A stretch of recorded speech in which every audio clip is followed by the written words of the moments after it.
Hello everyone, আপোনালোক সকলোকে মোৰ চেনেলটোলৈ পুনৰবাৰ স্বাগতম জনাইছো।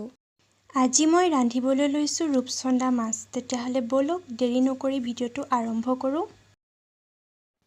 তাৰ বাবে মই লৈছো বিলাহী 3টা, আলু, পিয়াজ, জালুক আৰু জিৰা কেইটামান।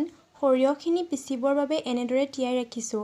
আদা নহৰু অলপ, 2টা জলকীয়া আৰু অলপ মান ধনিয়া। এইখিনি ভালদৰে কাটি ললো। সৰিয়হখিনি আৰু জালুক জিৰাখিনিও পিচি ললো এনেদৰে। এতিয়া মই মাছখিনিত কমকৈ নিমখ হালধি সানি লৈছো। কেৰাহী এখনত ভালদৰে তেলখিনি গৰম হোৱাৰ পাছত মাছখিনি ভালদৰে মই ফ্ৰাই কৰি লম।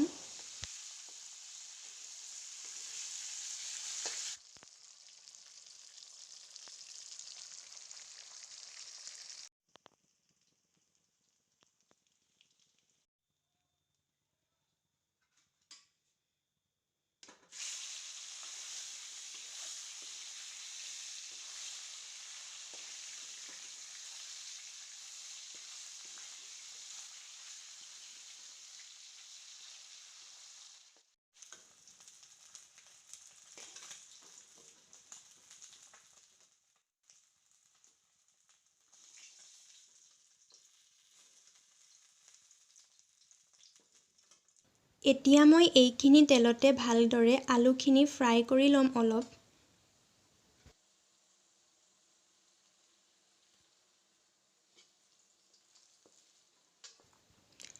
আলুখিনি ভালদৰে ফ্ৰাই হোৱাৰ পাছত মই এতিয়া কাটি লোৱা পিয়াজখিনি অলপমান দেৰি ভাজি লম।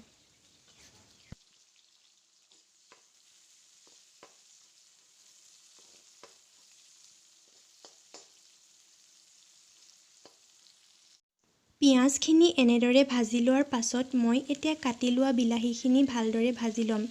বিলাহীয়ে যেতিয়ালৈকে তেল নেৰে তেতিয়ালৈকে ভাজিম।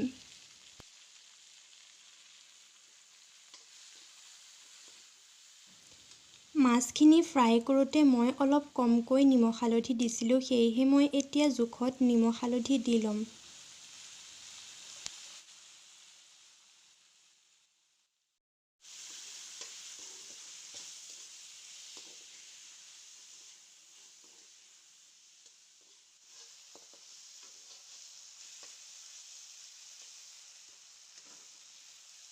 মোৰ বিলাহীয়ে এয়া তেল এৰি দিছে। এতিয়া মই পিচি ৰখা সৰিয়হখিনি ইয়াত ভালদৰে দি অলপমান দেৰি ভাজিম।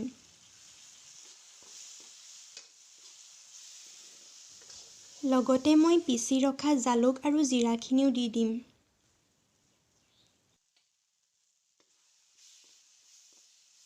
এইখিনি 1 মিনিটমান ভাজি লোৱাৰ পাছত মই এতিয়া ইয়াত গৰম পানী দি 5 মিনিটমানৰ বাবে উতলিবৰ বাবে ৰাখি দিম। লগতে মই ফ্ৰাই কৰি ৰখা আলুখিনি এনেদৰে অলপমান ভাঙি দিম। এতিয়া মই মাছখিনিও ইয়াত দি লৈ অলপ সময় উতলিবৰ বাবে ৰাখি দিম। আঞ্জাখন এনেদৰে হোৱাৰ পাছত মই কাটি লোৱা মান ধনিয়াখিনিও ইয়াত দি দিম। এয়া দেখিছেনে, মোৰ আঞ্জাখন ধুনীয়াকৈ হৈ গৈছে। আপুনিও মোৰ দৰে বনাই খাবচোন, কেনেকুৱা লাগে কমেণ্টত জনাব। যদি মোৰ ভিডিঅ'টো চাই ভাল পালে তেন্তে লাইক, শ্বেয়াৰ এণ্ড ছাবস্ক্ৰাইব কৰিবলৈ নাপাহৰিব।